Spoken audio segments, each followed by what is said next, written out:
J'aimerais inviter maintenant Jean-Paul Germain à s'avancer vers l'avant.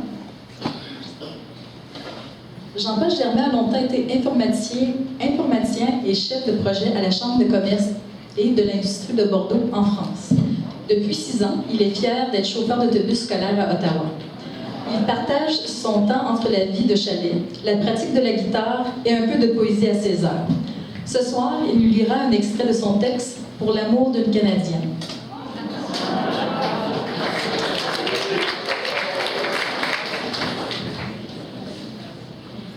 Le douanier m'a regardé bien en face.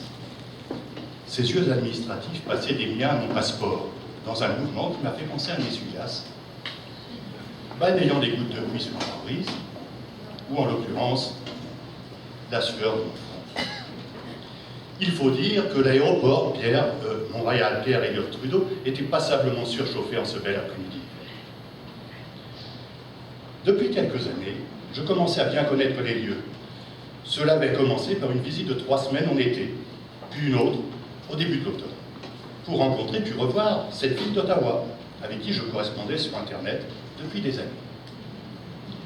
Finalement, j'avais rempli tout un gros dossier de demandes d'immigration et je m'étais libéré de tout, vendant ma maison, laissant ma voiture à mon fils, démissionnant à 49 ans d'un emploi fiable de fonctionnaire informaticien avec 20 années d'ancienneté qui m'aurait assuré une retraite et une sécurité sur tous les plans. C'est un sentiment étrange qu'on éprouve quand on tire une dernière fois la porte, qu'elle se referme, sur sa vie passée. Puis, qu'on laisse choir les clés dans la fente de la boîte aux lettres qui ne nous appartient plus. Marcher dans la rue, sans une seule clé sur soi.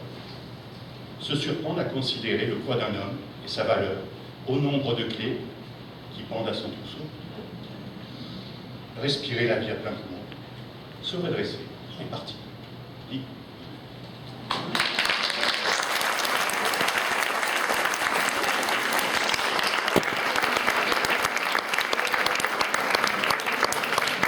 Merci Jean-Paul.